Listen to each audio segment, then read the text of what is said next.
Thank you for listening to this PodcastOne Sportsnet production, available on Apple Podcasts and PodcastOne. This episode of the Steve Austin Show is sponsored in part by Buffalo Wild Wings. A great man once said, baseball is the wings of sports. It didn't really make sense at the time, and it don't really make sense now, but we're inclined to agree. Mostly because baseball is great and wings are great. And even better, you can find both at Buffalo Wild Wings. We've got baseball, we've got delicious wings. All we're missing is you. Come for the wings and stay for the baseball.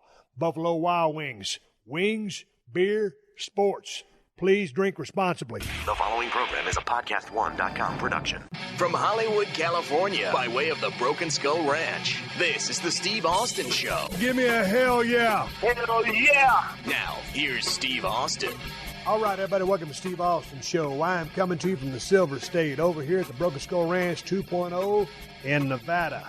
Holy shit. We just got finished driving in from Los Angeles, and my illustrious wife, Kristin, joins me today on the podcast as we talk about all the headaches, hassles, and horse shit that life has thrown at us in the last few days and on this trip down from Los Angeles here to the heart of Nevada at the Broken Skull Ranch.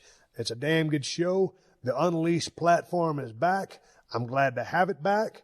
A little rusty out of the gate, but nonetheless, hell yeah, it's about damn time. And before we get into this podcast of a bullshit session with my wife, I got to tell you guys, it's an exciting time in the gambling/betting world. So we here at the Steve Austin Show are proud to announce that BetOnline is the exclusive partner with PodcastOne Sportsnet. These are our go-to guys, the guys we trust for all things betting, lines, odds, wagers, inside info, you name it. And wouldn't you know it, football season is right around the corner.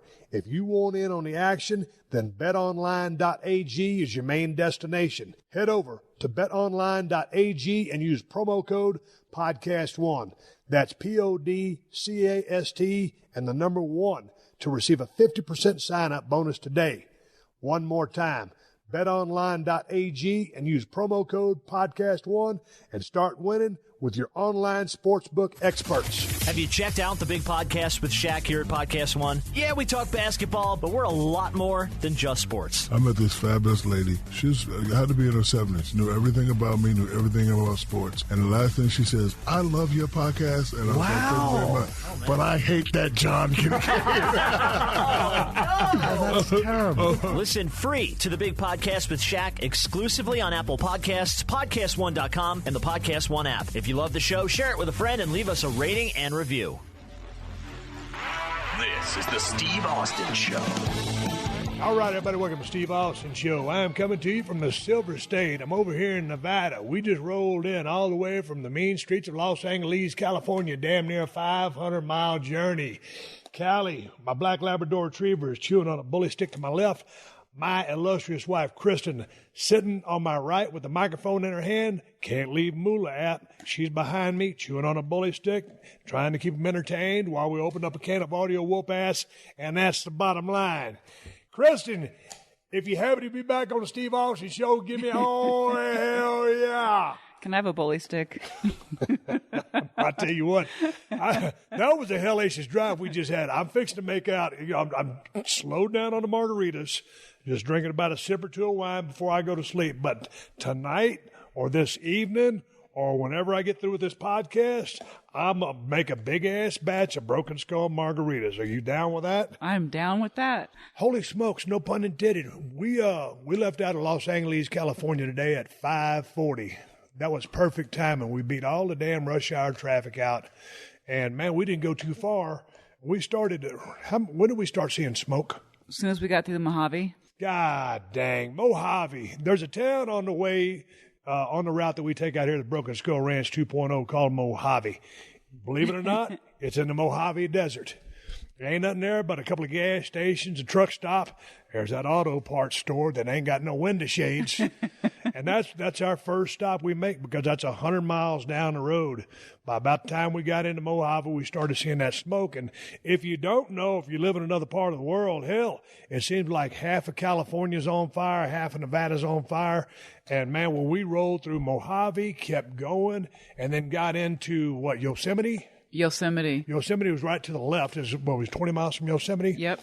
Holy smokes. Again, no pun intended. I just can't believe, coming from South Texas, Kristin, shit catches on fire, but not like it does out here in California and in Nevada, because I ain't used to this at all, but you said you're used to this. Well, I grew up in California, and I'm used to the fires and the floods. That's kind of what the kind of weather we get there, and you kind of get used to it. Well, this is a whole different ball game for me because I've only been in a couple of earthquakes. Earthquakes ain't worth a shit. No. This fire scares the shit out of me. I grew up in South Texas, man, down there in Victoria, sometimes down in the valley. A tornado would blow through. We was in our share of hurricanes. Not the bad one that Ted Fowler 361 was in, but man, that's what I've been used to. And these earthquakes bother the shit out of me. You haven't hardly experienced any earthquakes, maybe a tremor or two. But you have not experienced an earthquake. Nor do I want to, because I damn near shit my pants on the way up here. We had to make an emergency stop. But if I was in a big-ass earthquake, I might shit my pants, because when shit starts moving and things, the ground starts rumbling and breaking open and stuff like that, that's what bothers me. I don't know if you're going to remember this. We were in a meeting about 6, 8, 10 years ago, downtown Los Angeles, in the top of a skyscraper, probably one of the tallest buildings in downtown Los Angeles. And the whole time we was at that meeting, the only thing I could think of, rather than the task at hand or the business at hand, which was complete bullshit, that's why we were there, was, God dang, there's going to be a damn earthquake, and we're going to get stuck out here, or we're going to try to get down the elevator, and the elevator's going to get locked up in the damn tower, and we're going to be fucked. So that never happened, but that's what I was thinking about. Well, you were in an earthquake when you lived in Pasadena. This before we met. You said, well, you tell a story, because you ran out of your house buck naked. Oh, yeah. Well, it hit in the morning, and I was in the shower, and my instinct in any earthquake, and all the earthquakes that I've been through, is to run outside, because I don't want to be inside, because you're always afraid that something's going to crash down on you. So I luckily grabbed a shirt or something on my way out, but I had just jumped out of the shower and ran to the door. I was living in a house built in the 1900s. It was a wood frame house, and it just rattled and shook and scared me to death. So I slept outside for a few nights waiting for the aftershocks to stop, and then I went back in the house. What did you do? Did you run out buck naked? Did you put on a robe? I ran out buck naked, but I was able to grab something. Probably had to draw a crowd. You didn't have a garter belt on, did you? I grabbed something really Try to make some spending money before the earthquake's over. I darted back in the house after the thing stopped, put something on, and went back outside, okay? Hey, man, I was talking to someone the other day. At 316 Gimmick Street, we got air conditioning. But in your house in Venice, you ain't got no air conditioning. And when you lived in Pasadena, also, you didn't have any air conditioning. Oh, no. Now, I'm from South Texas. I treasure me some air conditioning. When I moved to Marina Del Rey 15 years ago, my buddy Rich Menzer, we got an apartment down at the end of Fiji Way. And I was looking around this apartment, and Florence Henderson's apartment was right down the hall from mine. And I was looking around, and I said, dude, what about some air conditioning? He looked at me like he just had all the answers to life questions solved. He goes, you don't need air conditioning. You got the ocean. And he just open your sliding door. Okay, it made sense to me at the time. And then it got hotter than a motherfucker. And I was like, dude, you're full of shit. So I bought me a bunch of fans. But your technique when it got hot was a very unique technique that I never employed. Tell me about that. Well, when I lived in Pasadena, I was on the second floor of that old wood frame house, and of course heat rises. Pasadena was pretty darn hot. It'd get up at 110 degrees. So at night I would get a towel, wet it, lay it on the top of me when I get ready to go to sleep, and turn the fans on. So then you just nice and cool. Homemade air conditioning, folks. Just get you a towel, lay it on top of you, get it all wet, and then turn your fan on. Yeah. You didn't have a ceiling fan, did you?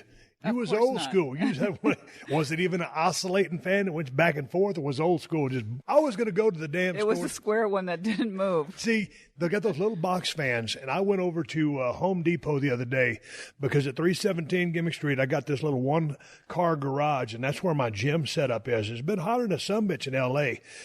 When we rolled into Nevada, right here at the ranch, it's at 96 degrees. Pretty damn warm. And in L.A., it ain't that hot, but it's still hot, so it's about 90 degrees. So I figured, It was not 90 degrees. It was maybe in the 80s. Hey, man, it's my podcast. I'm saying it's 90 degrees. And so it was damn near 90 degrees. It felt like it was, okay, what do they call that? Feels like. Feels like. Yeah. Yeah, it felt like 190 degrees.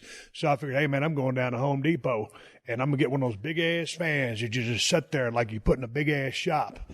Man, I asked the dude, I said, hey, man, where's the fans at? And he says, over there in like aisle 8 or something like that. So I go over there, and they got them little bullshit 20 by 20 box fans you was just referencing. And I'm like, man, I ain't even going to waste my time on that. Hell, I can fart harder than that fan can blow. I said, I got one of those over there. I got one of them oscillating fans that don't do shit. Right. Probably about a 12-inch fan, don't move no air.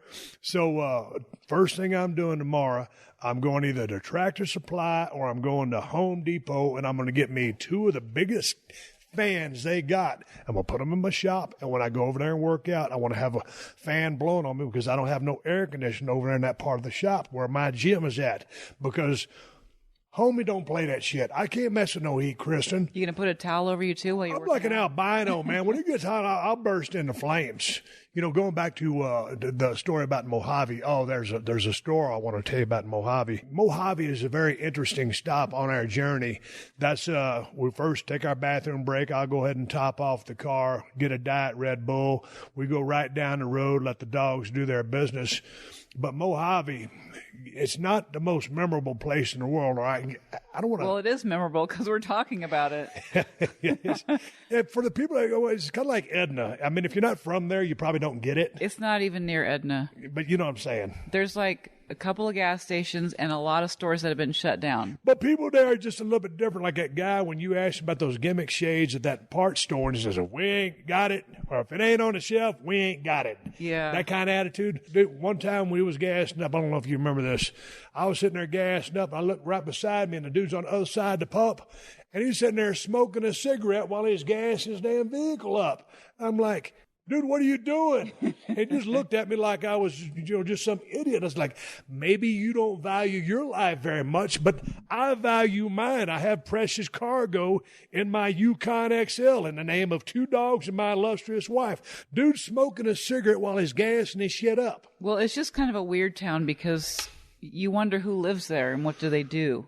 Well, I mean, you'd wonder the same thing about Edna, but I'm just saying it's very interesting. We have seen some very interesting things in Mojave, Yes. and one of the interesting things is there's an apparel shop there. Every time we go through there, we see this damn billboard. What's it called? Intimate encounters. Intimate Encounters. And it's lingerie and adult toys. Mojave, what's the population of Mojave? I don't know. 8,000 people? 8,000? 5,000? I'd say like 700. 700? Well, I mean, shit, there's 7 gas stations. There's like a Burger King, there's a Carl's Jr., and there's an Intimate Encounters, lingerie store, and adult toys. When you're driving through Mojave in the middle of nowhere, and it's hotter than blazes, even in the winter, it's like, hey, man, what you going to do? Oh, I was thinking about riding out to Mojave today and pick up some lingerie for my girl and some adult toys. What kind of adult toys are they talking about? They talking about dildos, vibrators, butt plugs, Benoit balls? I mean, what is it that's said when they say adult toys? I don't know. I don't get it. Adult toys. Yeah, it's a whole store, and they have billboards all down the road. We haven't gone in this store. Maybe we need to go in. I was trying. No, don't you even get me started on that. I was trying to get you to wear like one of them damn sheer, black sheer bras, and you had one and you lost it. What happened to that thing? I was trying to get you to wear one. So if I went to Intimate Encounters and got you some lingerie, would you wear it?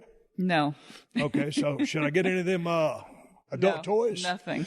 I mean, what do? Do you go into the Intimate Encounters in Mojave Desert in the middle of nowhere and just get a couple of stocking stuffers that you're going to pass out on Christmas? I just wonder who's in there. That's what I always wondered. Hell, man, back when we used to drive back and forth to the ranch in South Texas, we used to always go through that truck stop in Arizona called Pikachu. I was just thinking of that. They had that big-ass, what do they call that? Some sort of weird store. No, but I mean, man, there's 15 and 20 cars and trucks out there in the parking lot. They got some kind of racket going on over there. That's what I'm guessing. But what do? You just stand around and browse all the bullshit? They don't even have a dollar store, but they have an intimate encounters. It's so weird. I don't know, man. I just wonder because every time we pass by that place, now the store that we used to always pass by used to have these mannequins out there with those little gimmick dresses on them, and I was always going to stop and get you one, but we never had time. There weren't just one. There was like 30 mannequins. Oh, no. It was the damn. And it's so windy in Mojave that the dresses look like flags waving in the wind because there are just so many of them. And it gets your attention. If anybody ever goes through Mojave and they go through intimate encounters, hey, man, send me an email to questions@steveaustonshow.com and tell me if they got the dildos, the vibrators, or the Benoit balls on sale because I might want to run down there and pick me up a set. What's the thing with them Benoit balls? I have no idea what a Benoit ball is. Well, it's like a set of beads hooked together by a string. It's almost like a necklace. And I guess this is not a good conversation. I mean, you could either pull it out slow or rip it out like you're trying to start a chainsaw. But I'm just saying, it's adult toys. Yeah. Let's change the subject. Get a little edgy here. I don't want to get that edgy. Well, the other thing that you happened to, upon in Mojave was when you pulled into the gas station and the guy pulled in at the same time you did. Oh, man, let's talk a little bit of etiquette here. Man, there's about 6 pumps out there, and we pull in, and me and this guy is going for the same gas pump. And I'm in a Yukon XL, and he's in a damn Prius. Some bitches don't even hardly use no gasoline.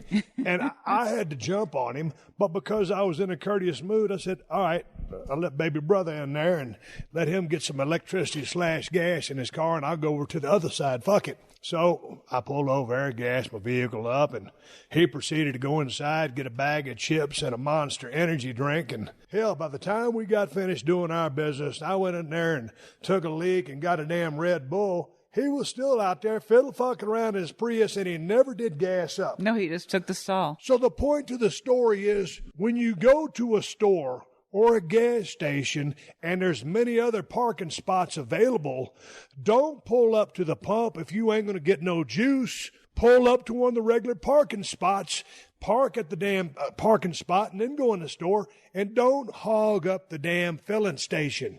You remember that last time we was in the RV, was down in Van Horn, Texas. Yep. This is when Van Horn really started blowing up. And that girl was out there. She was filling up her damn car with gasoline. She had a dog. And instead of taking the dog out to the bathroom after she gassed up and moved her car away from the fuel station so other people could use it, because this sumbitch was busy. Instead of doing that, she took her dog out for a damn walk. We were on a sandwich break. She was out there for 15 damn minutes. People coming in and out of there, no one could use that gas pump because she was too inconsiderate to move her shit so other people could use the pump. Then, after she loads her dog up, go ahead.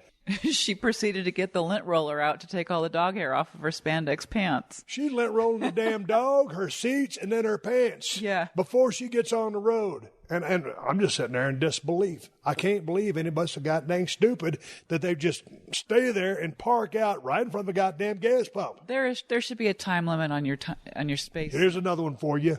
We was on the way up here, and when you're running 395 from Cali to get into Nevada, sometimes it goes down into a single lane. Here's some etiquette for you. Driving tip. Okay, when you're in a single lane, it says passing lane 2 miles ahead. If you ain't going to go fast, get your shit and get in the right lane. And if you're going to stay in the left lane, jump on the damn gas pedal and get out the damn way, because we coming through. There'd be a daisy chain of us there, and that person would get over to the right lane. They would do their due diligence, Kristin. Stay with me here. And all of a sudden, the car in front just wants to meander past. You can't meander past because there's only a certain allotted amount of distance for everybody to get past. And once you pass, get your ass out of the way, go right, so we can haul ass and get past your slow ass. Does that make sense, Kristin? Is it so hard? Of course it does. I know. It just bothers me. It's a very simple protocol etiquette. I got to give a shout out. Everybody hears me ragging on a Prius all the time, just because a lot of damn drivers. This isn't a blanket statement. Priuses are not evil. They're actually very green. I can appreciate that. There's a lot of room in the back seat if you hail one down for a cab or jump in an Uber. They got more room than a Crown Victoria, which is what most of the taxi cabs use. So they have their benefits. But most time they're lollygagging around at the stoplights. They got the arm hanging out the window, smoking on a damn cigarette, and finally they'll take a last drag off that cigarette and they'll just flick it out there in the damn street and drive off. They in a damn Prius trying to be green, save the economy, save the earth, protect the ozone, and they just flip a damn cigarette out. It's hypocrisy at the highest level, Kristin. It is. But I got to give a shout out. I don't know who was driving this silver son of a bitch, but there was a car in front of us, and then the car in front of that was a silver Prius. And I was like, boy, I can't wait to get in the pass lane to pass this son of a bitch. Boy, I tell you what, every time we got in the damn open country, they were hauling ass. And here's the thing. When I'm hauling ass, I'm running radar. I'm destination oriented. I'm trying to get there. I got precious cargo, my wife and my 2 Labrador retrievers. This damn Prius, in a straight line, Kristin, nobody beats me. Nobody. I got the 6.2 liter, 420 horsepower, and I'm getting it. I'm like a big ass. I know, you don't have to convince me. Oh, we got to get on that because every time a damn mile per hour, you know what? You didn't remind me about the speed one single time today, and I appreciate that. Because I was in the back seat. Oh, I want to talk about that too. But I got to give props to that Prius because around those twisty curves, when you're going around those mountains, lefts and rights, and there's that river that runs right beside the highway, and I had to slow down because that Yukon XL is not exactly a Corvette. Right. Man, that little Prius was hauling ass. Yes. That little sumbitch, I don't know who was driving that car. It might have been Dale Earnhardt Jr., for God's sake. I don't know who it was, but props. It didn't throw no cigarettes out on the road, and they was hauling ass. Props to you, you silver Prius son of a bitch. We took off this morning, as I said, about 5:40 in the a.m. I got up this morning at 4 a.m., started brewing coffee, brought my wife a cup at 4:10, got her ass up. We had already did my pre-packing the night before, and we left out of the damn road promptly at 5:40. And here's the deal. We just got finished flying down to Texas, and we flew back. And Callie was nervous as a long-tailed dog in a room full of rocking chairs, and had to give her a little piece of a Xanax to settle her down. And normally when we're riding around in a car, she's fine. Right. But the last time we came down here to Nevada, I had a sign back there in the back rattling around, and it petrified her. She's a black lab. By the time we got to Nevada, she was damn near silver as Moses' beard when he got those 10 commandments from Jesus up on that burning mountain. Remember that? Yep. The 10 commandments? Yep. She got real nervous. But the thing about it is, if she's riding shotgun with me, she don't get nervous. No. So Callie rode in the front seat with me and my illustrious wife, the love of my life. We got bench seats back there that fold, 2 bench seats and 1 bucket seat. So we kept the 2 bench seats, the 1 bench seat folded down. We have a dog bed there for Mula. And Kristin popped up that 1 bucket seat. Tiny little bucket seat. Tiny little bucket seat on the shotgun side of the car in the back. And that's where she's riding. And I'm like, it's like driving Miss Daisy all over again. I'm the chauffeur. Wasn't making no money for the transfer. And then I got my wife back here, backseat driving, telling me everything to do. But I know why. She's got car anxiety. You ride in the back while you drive. Shit, I was driving so damn fast today. Shit, I started popping Xanax. I damn needed some amphetamines to kick out a Xanax haze I put myself in. I was rolling all over the place. Wait, what did you give her today? You gave her some type of little gimmicks today, the chamomile or something? Quiet moments. Quiet moments? Yep. Did you get that over the intimate encounters? For me, a quiet moment is when I'm not farting. What'd you give her? It's called Quiet Moments. What is it? It's like a natural relaxer, like a chamomile kind of thing. So anyway, my wife, somehow, some way, this is a true story. Tell them a story about how you threw your hip out riding in the back seat. And what's the difference between the back seat and the front seat with respect to ergonomics? I don't know what I did, but your driving caused me to have some sort of spasm in my hip while you were driving. So then I had to get in Moolah's bed with her and lay flat, trying to get the spasm to go out of my back. And then you were going through those curves so fast, I was rolling the back seat like a damn pin, rolling pin. And I thinking to myself, no wonder our dogs have car anxiety. Well, I tell you what, I looked in the rearview mirror because my wife said she's going to lay down because her hip was bothering her. And she starts going into this in-depth explanation of how this injury came to be from me driving around curves. And then looking back, and she's laying down.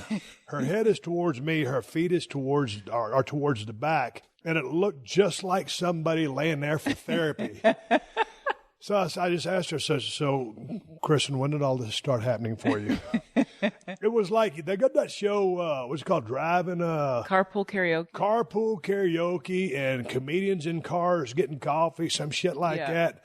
Carpool Karaoke. I'm going to be branched. I'm going to be based out of Los Angeles, and I'm going to be like Carpool Psychiatric Services. I'm just going to put a motherfucker in the back, lay him down, and I'll drive them all over. Let's just say they're going somewhere, Kristin. I'll pick them up at their house. I'll lay them in the back. You can come up with your own Uber kind of thing. Shh. You might be onto something there. I think we are. You might be onto something. Instead of calling Uber, they call psychiatric service. And you know how much I love to drive? Yeah. So I'm going to lay a sumbitch back there. They just tell me all their problems. I'll solve them. If I can't solve them, I'll just give them a line of bullshit to make them feel good. Drop them off. I got to figure out a rate. Some of the top lawyers in the world are making anywhere from $250 an hour to probably thousands of dollars an hour. Now, I can't say that I'm worth a couple $1,000s an hour to give you any kind of advice, unless it had to do with pro wrestling. As far as real life is concerned, Kristin, I got to figure, I got to do this for the working man. I got to do it for the working man. Cost effective, friendly. I wonder if this could be covered on someone's insurance plan. No, I'm cash. I'm cold hard cash. I was going to go close to $500 an hour, but in talking about this and fleshing it out for the first time here on the podcast, $150. That's a little steep. $150. I was going to go $300, $350, Kristin. You could charge per word or per Kristin, you got to understand, I got someone laying in the back with a global icon and a national treasure, and gas prices in L.A. are damn near $4 a gallon because I always go for the premium unleaded. I don't buy the regular shit. I got a 420 horsepower, 6.2-liter motor in that silver Yukon XL, and I demand the best.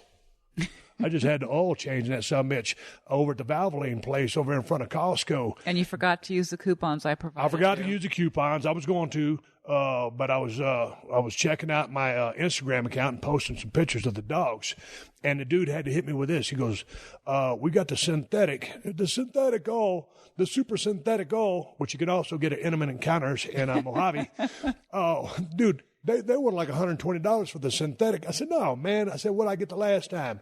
They said, you got the regular oil. I said, well, give me the fucking regular oil then for $72.64. Wow. Well, I mean, shit. And I had a $10 off coupon and a $5 off coupon. Well, see, next time I go, hey, man, here's the thing about the Yukon XL. I don't know how you forgot to use those.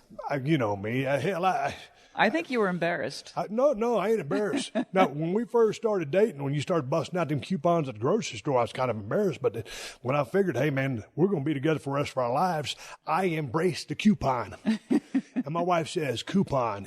Kristin, is pronounced coupon. I say coupon. There's no Q. No, I wouldn't because I was embarrassed to use the damn thing. I totally forgot. All right, let's take a quick pause for the calls and get big ups to TrueCar. If you're looking to buy a car, you're probably familiar with terms like MSRP. You might even know what it stands for, but what does it actually mean? The same goes for invoice, list price, and dealer price. It's enough to confuse anybody. All you're really looking for is a price that actually means something. Introducing True Price from TrueCar. Now you can know exactly what you'll pay for the car you want, including fees and accessories before you even get to the dealership. TrueCar dealers will show you the true price on cars like the one you want, all from the comfort of home. And how do you know if your true price is a great price? Because TrueCar shows you what other people paid for the same car you want. And your certified dealers know this, so they set their true price competitively so they can win your business. So when you're ready to buy a new or used car, visit TrueCar to enjoy a more confident car buying experience. Some features not available in all states. You're also going to need car insurance for that new vehicle. Go to geico.com, and in 15 minutes, you could be saving 15% or more on car insurance. That's right. Save hundreds of dollars on car insurance at geico.com. Extra money in your pocket? It may just be the most rewarding thing you do today. All right, baseball fans, it is summer. Your boys are back, and PodcastOne has your new favorite podcast, Baseball and Chill.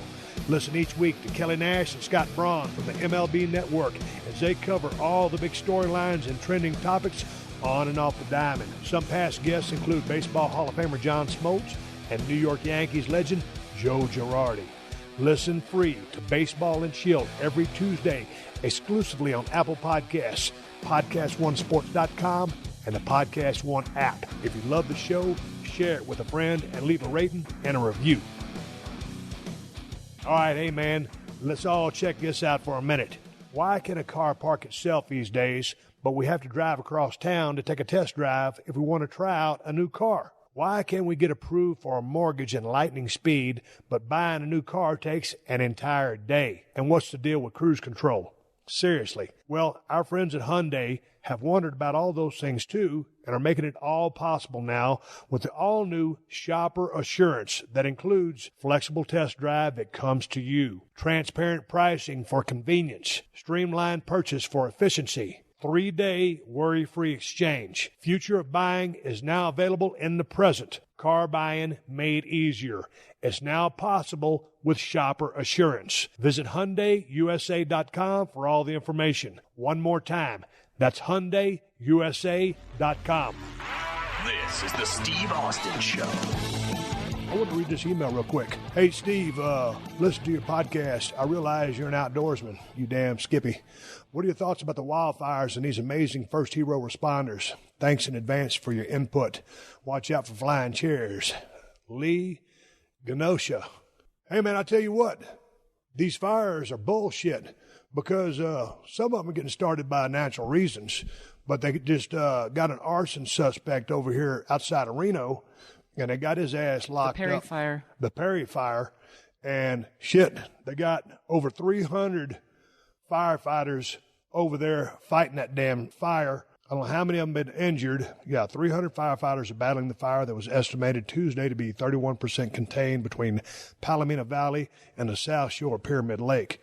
Yeah, man, the fires ain't worth a shit, and I got a whole lot of respect for the firefighters, all the people out there, the ambulance people, the first responders, and the people that are supporting them, trying to knock these damn fires down.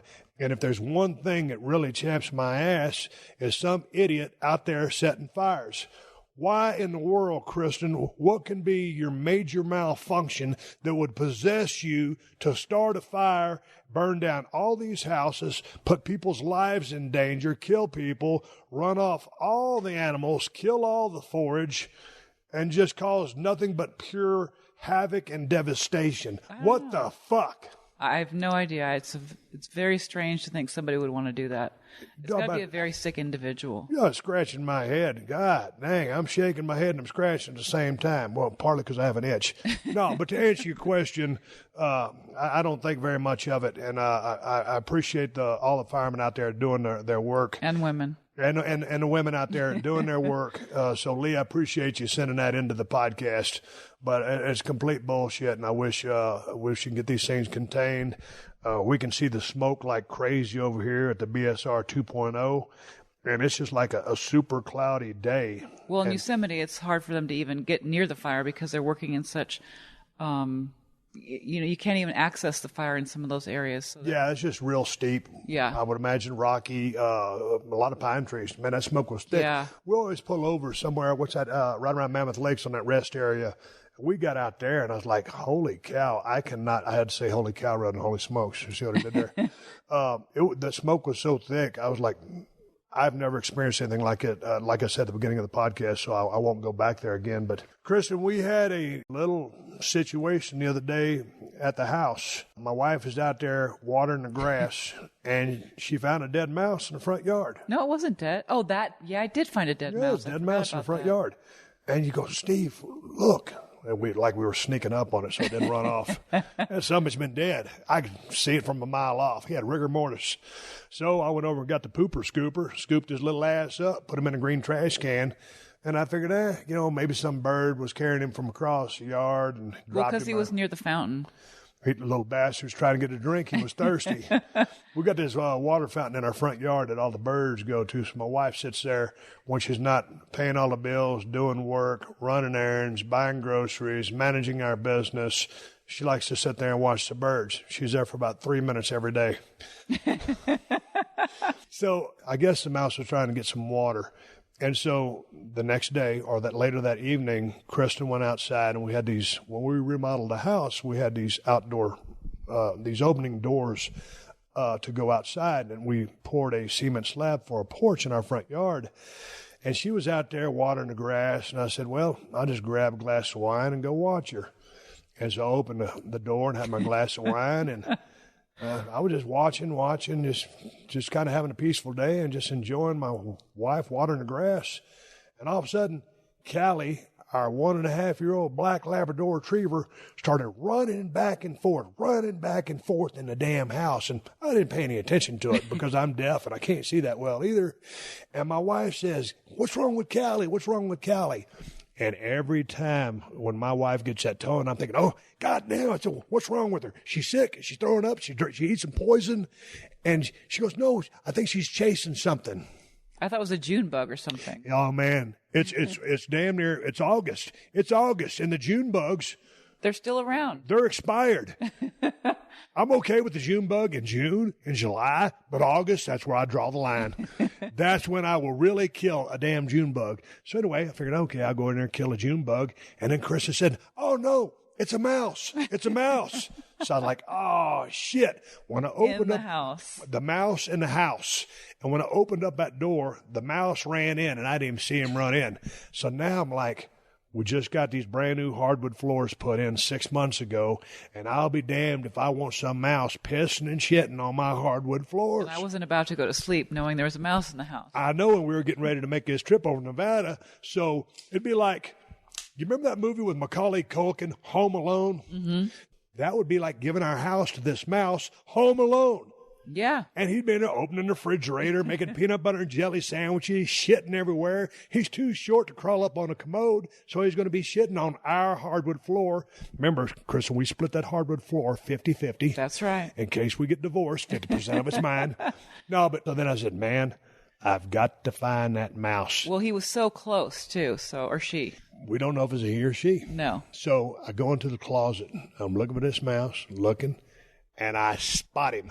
And oh, shit. I go to the garage. I get a broom because I don't want to kill the mouse.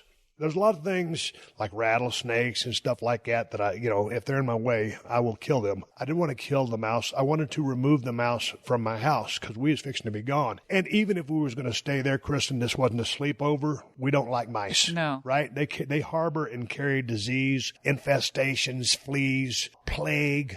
I'm exaggerating. It's a podcast.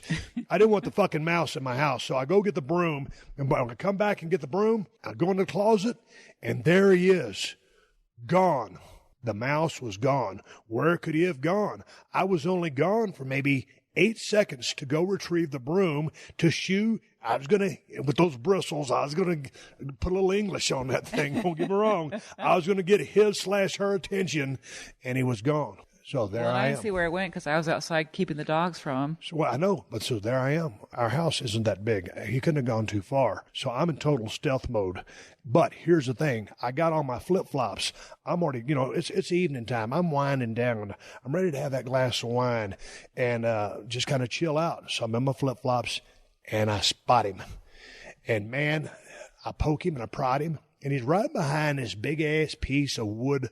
What do you call that? A credenza? It's a console. A console. a console. It's called a console? Yes. To me, like a center console, like in my Ford Bronco. It's like a big-ass piece of wood. It's like a log. And I'm moving this thing around, and there's this little edge that I can't get to him, and I finally keep moving that. The thing weighs about 200 pounds. Finally, he busts loose. He's making a break for it, but the door's closed. So I run over there and I open up the door and I run back and he jumps back across the room, and then I chase him again and he zigs and I zig, and then he zags and I zag. But the problem was when I zagged, because I just zigged, the carpet was already going one. It's like an area rug. How big is that area rug? 10 by 12? No, it's 7 by 9. That one interest? Oh, yeah, that one is. Yeah. It's a little piece of shit that the dogs Callie chewed the shit out of. Lady decorated our house, tried to get us to get this expensive rug. I said, hell no. I said, a dog, she's going to chew a hold of some bitch. And sure enough, she chewed a hold of some bitch. But it was only like $100 rug. Yeah. Well, anyway, when the mouse was zigging and zagging, and I was doing the same thing, I damn near blew up my flip-flops, stepped on a pop top, and tried to change directions from going east to west. It was like I was trying to chase Barry Sanders in an open field. This fucking mouse had more moves than he knew what to do, that I knew what to do with. And so I almost fell down, almost turned my ankle, and then I thought for a split second, maybe I should go get my knee braces on. So anyway, about that time, I got my foot underneath me, and pow! I caught him with that damn bristles on that broom, kind of stunned him. Oh, you didn't tell me you did that. Well, I had him pinned down, and I had to give him a little whack to just kind of bring him to his senses. Okay. Clearly, the mouse was the better athlete of the two of us in this chase. It was like trying to chase down Wile E. Coyote. I thought you were just trying to sweep him outside. Well, I was, and I did. But I had to give him a little attitude adjustment first. Yeah, I had to hit him with that John Cena AA. So after I kind of slowed him down a little bit, that's when I kind of just swept him out. And he went into the rocks there by the... yeah, I watched him for about 10 minutes. He wouldn't move, so... No, he's fine. He was. I checked later. He was gone. Yeah, I told you. I just had to get his attention, slow him down a little bit, and I had to get him the fuck out of the house. I said, listen, nobody rides for free. You got to work your ass off. Now, if he's going to be out in the yard killing insects and stuff like that, and if he's doing his part, he can hang around outside, but he ain't welcome inside. But we got him covered. We did. But I tell you what, man, I thought I was going to be making an appointment to go see Dr. Elatrash, get my ACL replaced. That son of a bitch had more moves than you could shake a stick at. Anyway, we got the mouse out of the house, and we could close the chapter to that story. And then, Dan, one of the stories I was going to tell Kristin was when we always drive places. I'm slowing down here a little bit. My amphetamines have worn off. It's not the fact that we woke up at 4 this morning and didn't sleep last night because you're so excited about the trip. Oh, but I love telling that story about that damn mouse, that little bastard.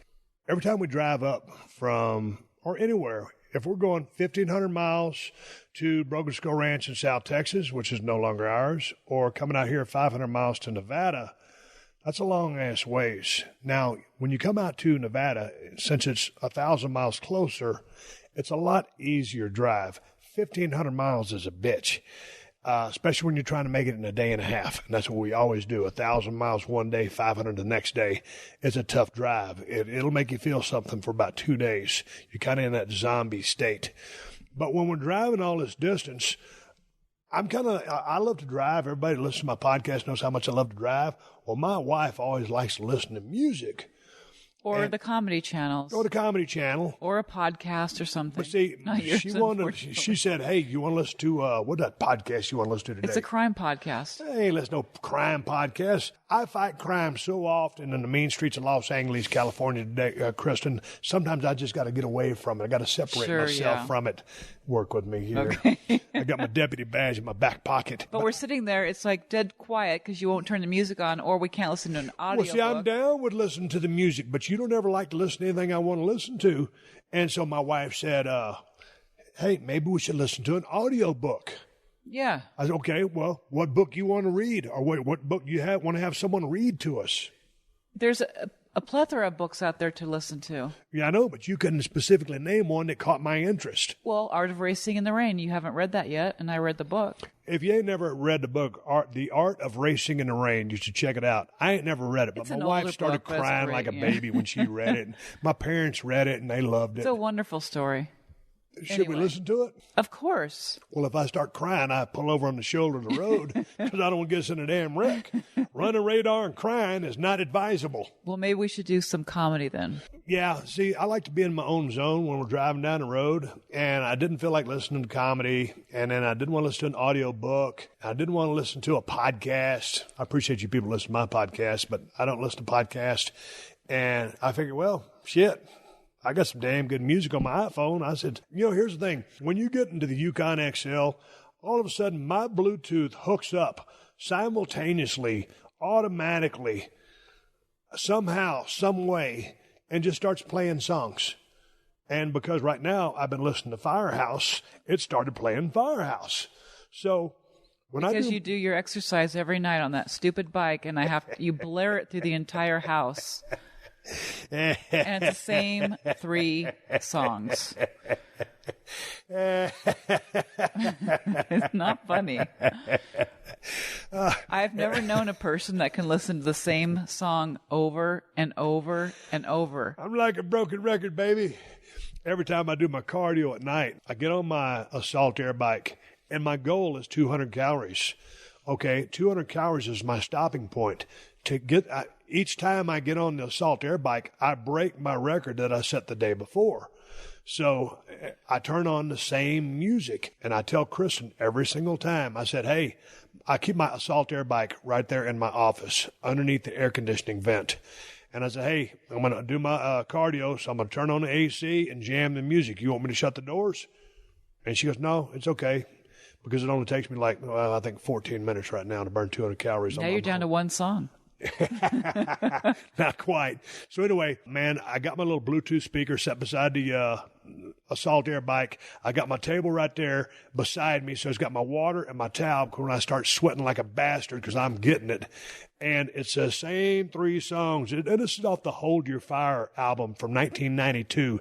I also have the 1990 album Firehouse on there, but I prefer the 1992 album because I always go Reach for the Sky, Talk of the Town, and Life in the Real World. In a loop. In a loop, baby. We had that for 50 miles today. Shit, 50. We had it for more than that, but we didn't play music the whole time. So anyway, that's what I listened to over and over and over again. That's just good cardio music. Firehouse was such an underrated band. And then the grunge scene hit, and then they kind of just dried up. They kind of got left hanging there. They got a raw deal because the music scene changed. Great band, though. Really good singer. Bill Leverty's great on guitar.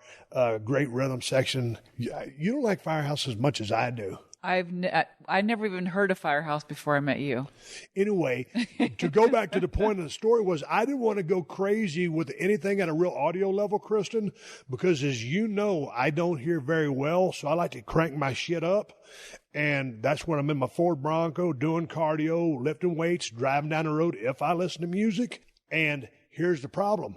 When I'm running radar and when I'm driving, I got my eyes straight ahead. I'm looking about a mile down the road. I'm looking 200 yards in front of the road. I'm looking behind me. I'm using my mirrors.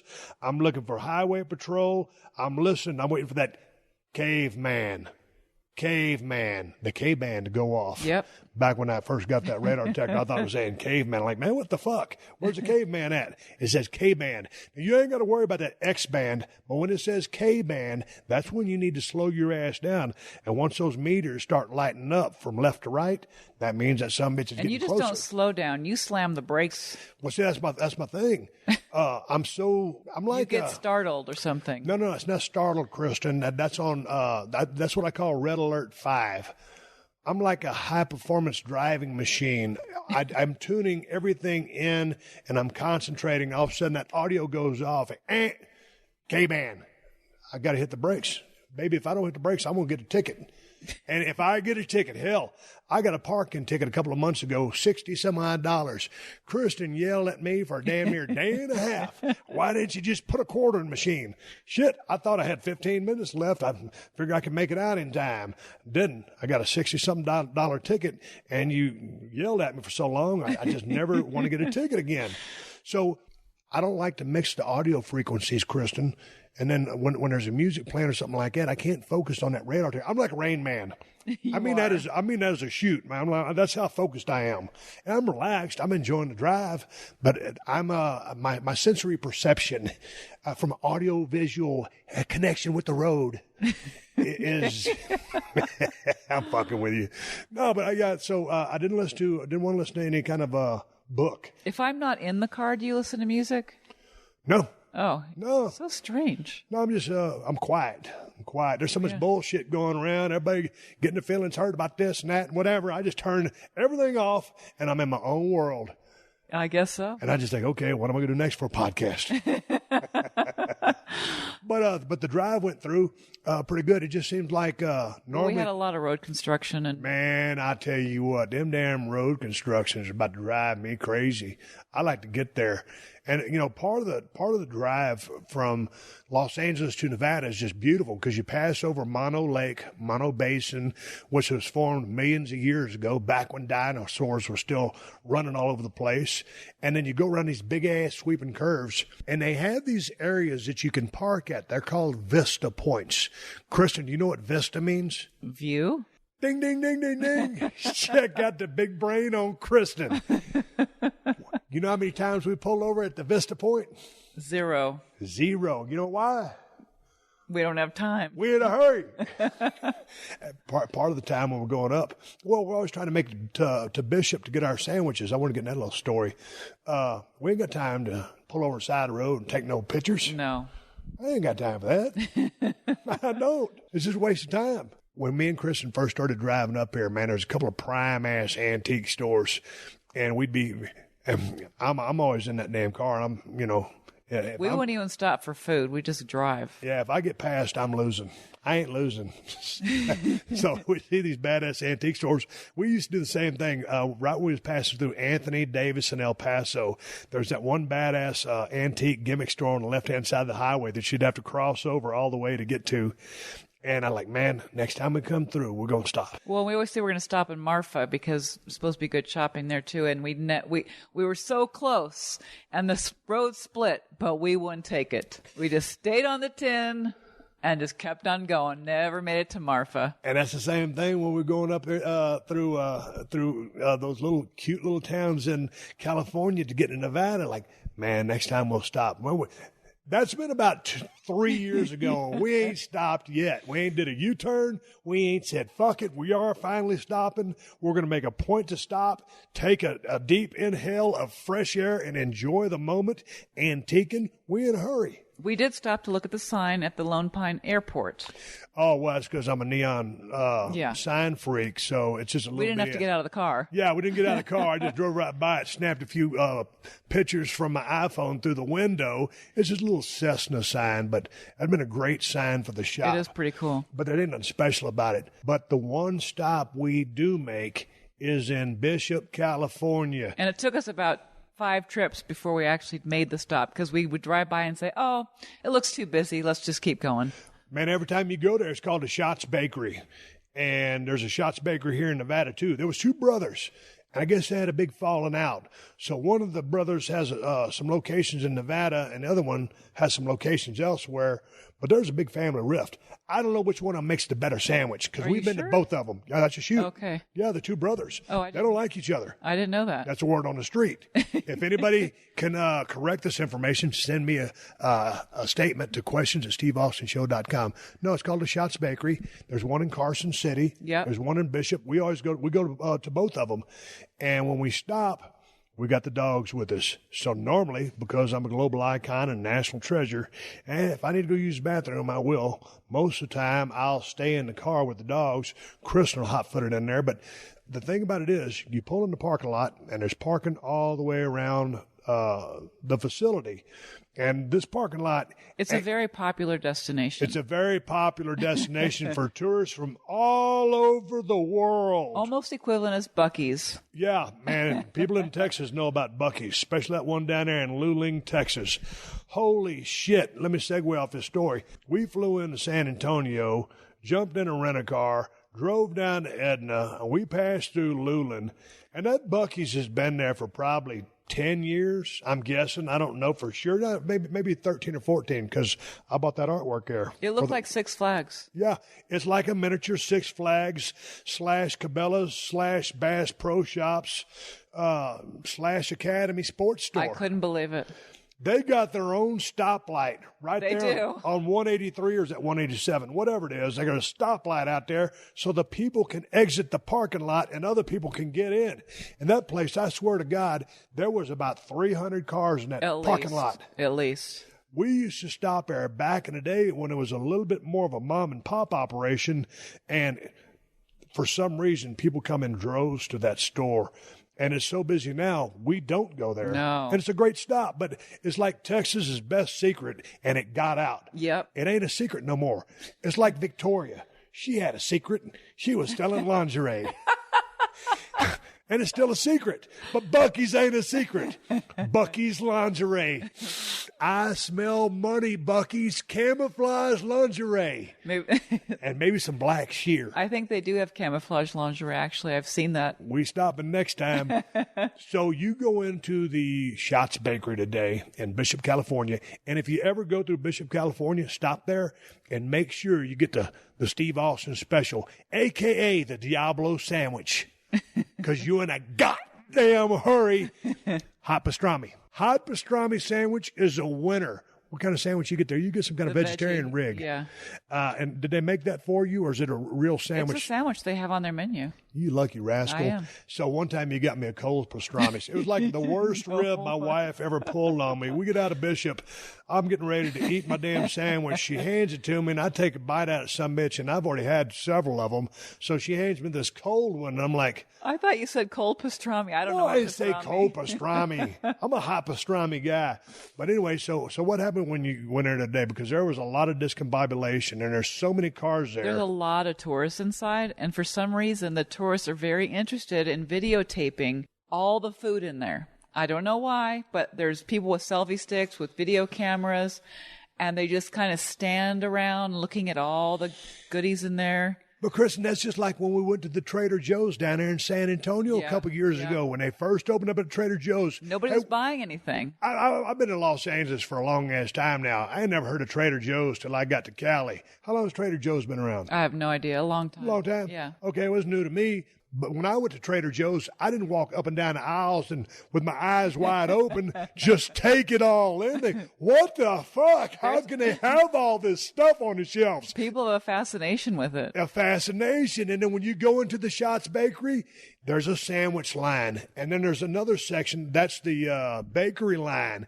And they make And then they have a bread line. all the different loaves of bread. And they got all the donuts. And I didn't get no donuts this time because I'm on a fitness kick. And a lot of times I'll stand in that line and load up on some bear claws, some apple fritters, glazed donuts, and I'll get you a maple bar. That maple bar's bogus.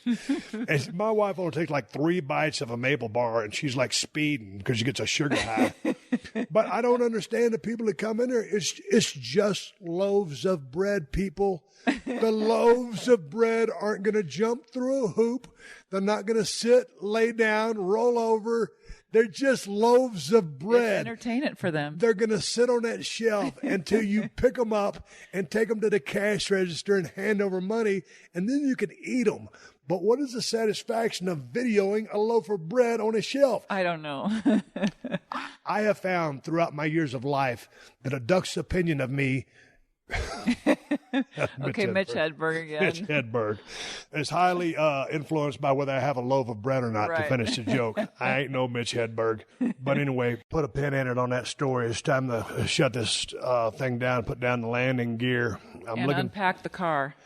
Oh, man, we zoomed into the 2.0 over here, slammed the doors. I grabbed Kristin got me 2 sandwiches. I threw my other sandwich in the microwave, nuked it, slammed it, drank a damn Diet Red Bull. The Red Bull kicked right towards the end of the podcast. I don't know. I was flying pretty high a while ago, Kristin. But we're here at the ranch. Now we got to unpack the car. I got a suitcase that weighs 80 pounds. Hey, right here are my notes. It says something about me throwing a bunch of shit inside the Yukon. You drive me crazy when I've already packed the car. Hold it! Hold it. No. When you pack the car? Okay, well, you put the stuff in and I organize it in a nice manner that is efficient with the space. And then you go in, you start collecting all your clocks to put in the car after we decide we're not going to bring all this extraneous stuff. I look in the car, there's clocks, there's helmets, there's like some weird metal things. I have no idea where you came up with all this stuff. Well, I've been wanting to bring some more neon clocks down here. I had some big 5-foot steel targets that we couldn't get in there, so we left those. We'll never get those in there. I know. I'm going to drive my pickup truck home, and I'm going to haul them back. But I wanted some more neon clocks here because I'm transferring all that shit over here anyway. We got all your shoes up here last time. Well, and also our nephew Neil is coming down on Saturday. Yep. And so I had an extra helmet in my storage shed by the house. And I've got a helmet that I wear, and I can't have Neely out there without a helmet on because I am his responsible uncle. As much of a fuck up as I can sound like, I ain't. I'm pretty diligent about my safety and other people's safety. So that goes back to the etiquette and protocol at gas stations and passing lanes. But I wanted Neely to have a helmet, so I brought a helmet for him. He's coming in on Saturday. We'll pick him up in Reno, bring his ass out here. We're going to go ride four-wheelers. We're going to go ride the buggies, and we're not going to get on a motorcycle. But I want him to have some protection. Yeah. And then, I just want all that stuff here. And then I brought my zoom lens on my camera. That some bitch is a foot long. And then I got my and you'll camera. never open it up? No, I am going to open up, Kristin, because I'm going to take a picture of those mountains out there and all this smoke. And I'm going to post it on Instagram on Steve Austin BSR. That's bullshit. I'll use my iPhone. No, but I want to bring my camera down here and take some pictures and document some of the fun we're having, because aren't we having fun? We're having fun. All right, we're going to shut this podcast down. This was a bullshit session, as we will name it on the podcast. The Unleashed show is back. I'm glad to have it back. Really no topics of conversation of any extreme importance were covered in today's podcast, other than don't start fires. If there's a passing lane, pass and get the fuck out of the way.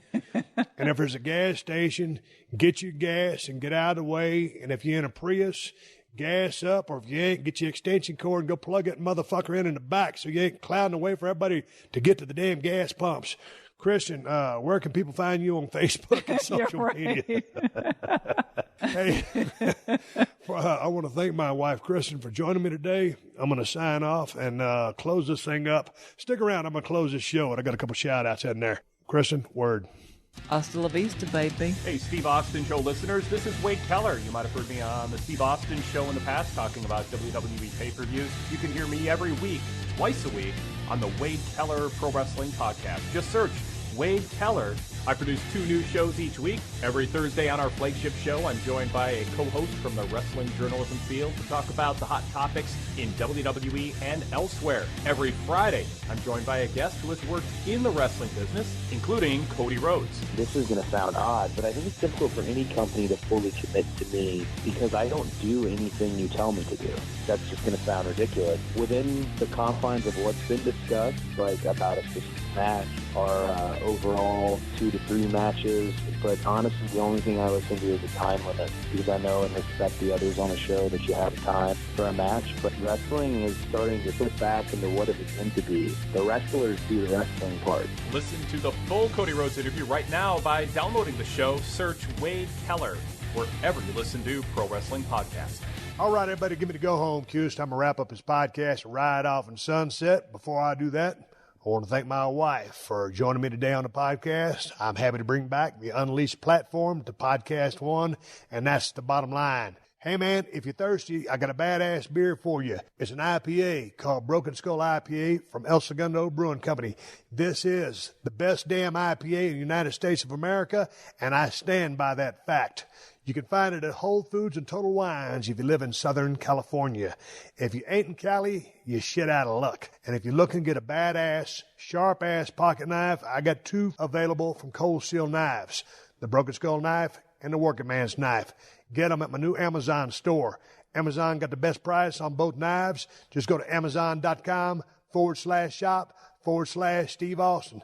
2 sharp-ass knives, and that's the bottom line. Or go to Cold Steel Knives and check everything they got out. I want to say one more thank you to all of the fine sponsors of the Steve Austin Show, especially Buffalo Wild Wings, BetOnline.ag, TrueCar, Geico, and Hyundai USA.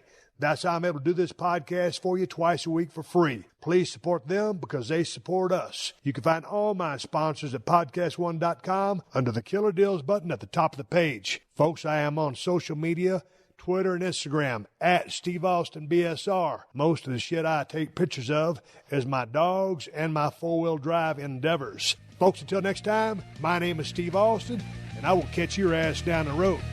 This has been a Podcast One production. Download new episodes of The Steve Austin Show every Tuesday at PodcastOne.com. That's PodcastOne.com.